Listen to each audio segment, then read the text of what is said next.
Bismillahi masya Allah, la yasukul khaira illallah. Dengan menyebut nama Allah, kita harus yakin bahwa segala sesuatu itu dari Allah, dan kebaikan itu juga tidak akan bisa terjadi kecuali karena kehendak Allah. Bismillahi masya Allah, la yasrifu syu'a illallah. Dengan menyebut nama Allah, la yasrifu syu'a illallah, tidak akan terjadi kejelekan terkecuali karena dengan izin Allah. Bismillahi masya Allah, makana min nikmatin faminallah. Dengan menyebut nama Allah, kita harus yakin bahwa segala kenikmatan, segala rasa yang kita rasakan, bahagia, suka, duka, gembira, nangis, itu semua dari Allah Rabbul Alamin. Sebagaimana kata pembawa acara tadi, apabila kita ingin menghitung-hitung nikmat Allah, niscaya kita tidak akan mampu. Allah telah menantang di dalam Al-Quran. Kata Allah, wa in ta'uddu nikmatallahi la tuhsuha. Jika engkau berharap ingin menghitung-hitung nikmat Allah, la tuhsuha, niscaya kita tidak akan pernah mampu untuk menghitung nikmat Allah. Bismillahi masya Allah, la haula wa la quwata illa billahil aliyil adim. Dengan menyebut nama Allah, segala sesuatu itu adalah kehendak Allah. Tidak ada kekuatan, la haula, tidak ada daya untuk bisa lari dari maksiat, wala quwata, dan tidak ada kekuatan untuk bisa melakukan kebaikan, illa billahil aliyil adim, terkecuali karena pertolongan Allah yang maha agung. Allahumma salli ala sayyidina Muhammadin al-fatih lima awliqa wal khatim lima sabak, nasiril haqqi bil haqqi wal hadi ila syiratikal mustaqim, wa ala alihi wa sahbihi haqqa qadrihi wa miqdarihil adim. Alhamdulillah, sebagaimana yang diutarakan, alhamdulillah, mungkin kita yang hadir pada hari ini semuanya telah sampai ke Mekah Madinah.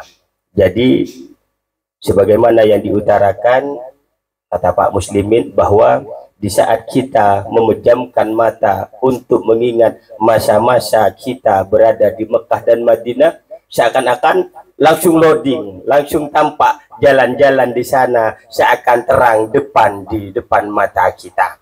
Alhamdulillah. Oleh karena itu, sebelum kita memulai pengajian, alangkah baiknya kami akan menceritakan kisah kerinduan seseorang yang merindukan Nabi Muhammad sallallahu alaihi wasallam.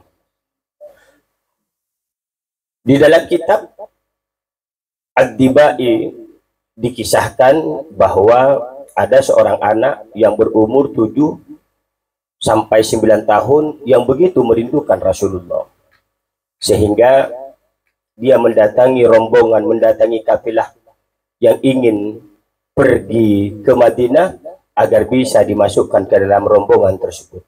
Namun kota rombongan mengatakan, kamu terlalu kecil. Apa keinginanmu ingin mendatangi kota Madinah? Dengan polos dia menjawab, aku merindukan Rasulullah. Aku ingin sampai ke tanah Madinah, karena di sana bersemayam kekasihku Nabi Muhammad sallallahu alaihi wasallam. Negosiasi terjadi, akhirnya pemimpinan kafilah tetap tidak mengizinkan karena dia anak kecil, dikhawatirkan akan terjadi sesuatu pada dirinya. Setelah ditinggalkan anak kecil itu, tanpa sepengetahuan mereka, anak kecil itu masuk ke tempat barang-barang sehingga dia bertempur di sana. Perjalanan dari negeri Syam sampai ke Madinah, karena dulu perjalanan memakai unta, sampai 7 hari 7 malam bahkan lebih. Akhirnya jalan terus berjalan, mereka beristirahat, tempat istirahat, namun si kecil tetap berada di dalam tempat. Itu semua terjadi karena izin Allah. Akhirnya singkat cerita, setelah mereka memasuki kota Madinah, mereka bilang, kita sudah memasuki perbatasan kota Madinah. Kita istirahat sebentar. Si kecil mendengar bahwa ini adalah tanah di mana disemayamkan kekasihnya Nabi Muhammad Shallallahu Alaihi Wasallam. Akhirnya anak kecil itu turun. Betapa kagetnya mereka. Hai anak kecil, dari mana engkau? Aku bersembunyi di tempat barang. Lantas selama 1 minggu engkau tidak makan. Kenapa engkau bisa bertahan? Kerinduanku kepada Rasulullah menghalangi lapar. Akhirnya dia bertanya, wahai pimpinan kafilah, benarkah ini perbatasan kota Madinah? Di mana kota Madinah? Kota Madinah di sana dekat. Ini adalah perbatasan. Akhirnya setelah dia masuki perbatasan, karena memang hanya sedikit, seandainya kalau kita mungkin selamat datang. Jadi dia sudah masuk ke kota Singkang. Dan setelah menginjakkan kakinya di kota Madinah, akhirnya dia meninggal dunia di sana. Singkat cerita, tahun demi tahun, kafilah melaksanakan perjalanan menuju Madinah. Kafilah ingat benar bahwa jenazah anak kecil yang dikuburkan itu berada di luar sana. Artinya belum memasuki dekat Madinah. Namun setiap tahun mereka datang, kuburan itu berpindah. Sehingga pada akhirnya kuburan itu persis mendekati kuburan Rasulullah, artinya sudah berada di kuburan Baqi', sudah masuk ke Madinah.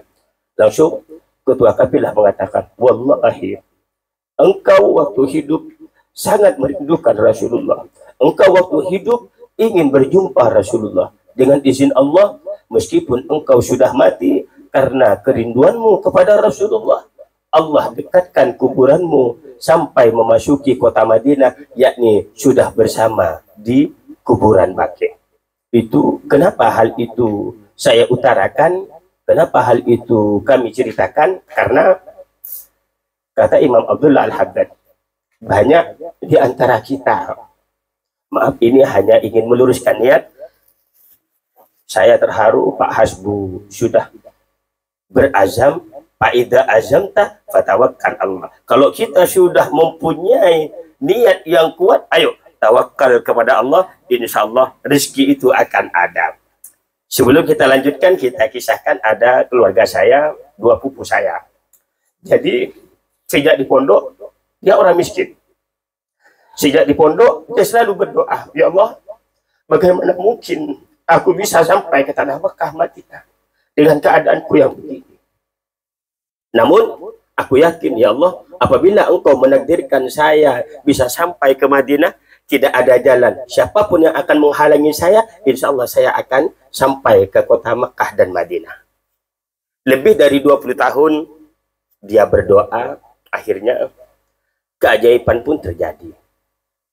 Dengan YouTube-nya, akhirnya ada seseorang dari Bondowoso ingin mendatangi dan ingin berjumpa dengan saudaraku tersebut. Dia bertanya, Bang, ada seseorang dari Bondowoso, dia termasuk ketua travel, dia mempunyai travel, maaf sebentar Pak ya.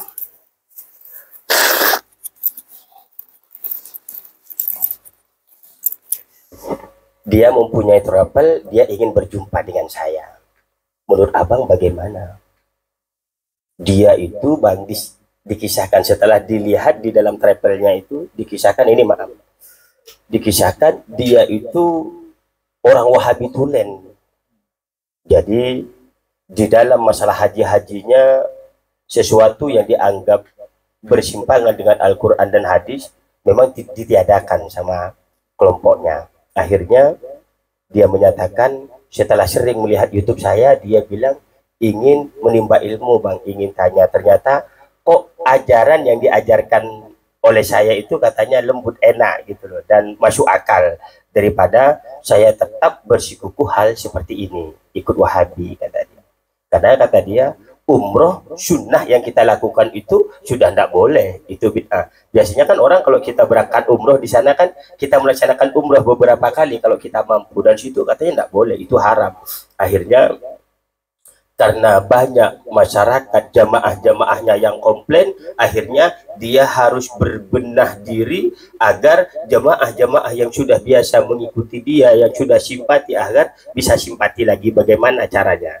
Akhirnya dia bersikukuh untuk tidak mengikuti hal itu dengan tujuan pertama, dengan tujuan agar jemaahnya tetap. Singkat cerita, saya bilang, sudah, kalau memang demikian, temui saja. Namun dari pihak keluarga tidak dibolehkan. Jangan. Kita kan tidak tahu niat orang, kata dia. Jadi keluarganya itu ada yang nangis agar tidak menerima itu. Nanti kamu diracun, kamu dibunuh. Gitu. Saya bilang, kalau memang kamu seorang ustadz, katanya, kalau kamu mati diracun, kamu pasti masuk surga. Daripada kamu tetap hidup begini ngajar, belum tentu jaminanmu surga. Kamu mau milih yang mana? Saya bilang gitu. Kalau abang bilang demikian, aku akan memilih surga. Apapun resikonya, kita seorang pendakwah harus berani menerima apapun yang akan terjadi. Singkat cerita, dia datang dengan istrinya. Setelah nginep 3 hari 3 malam, dia menawarkan, Pak, saya punya travel. Kalau Bapak mau, saya ingin mengajak Bapak untuk pergi umroh. Betapa dia menangis, langsung ngebel sama saya. Bang, dia bilang saya akan diumrohkan. Bagaimana menurut abang? Mangkat.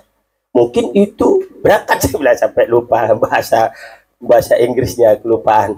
Berangkat, saya bilang gitu. Bukankah sejak dari pondok dulu, dengan kehidupanmu yang demikian, kamu selalu minta kepada Allah agar bisa sampai ke tanah Mekah dan Madinah. Sekarang Allah telah memanggilmu. Mungkin dulu Nabiullah Ibrahim yang berdoa, ada dirimu di sana. Karena sejak zaman azali kita sudah didoakan. Sebagaimana kata Syekhona Ahmad Barizi, Ustaz Zumar pernah cerita, bahkan saya pernah mengikuti pengajiannya waktu dulu di Malaya.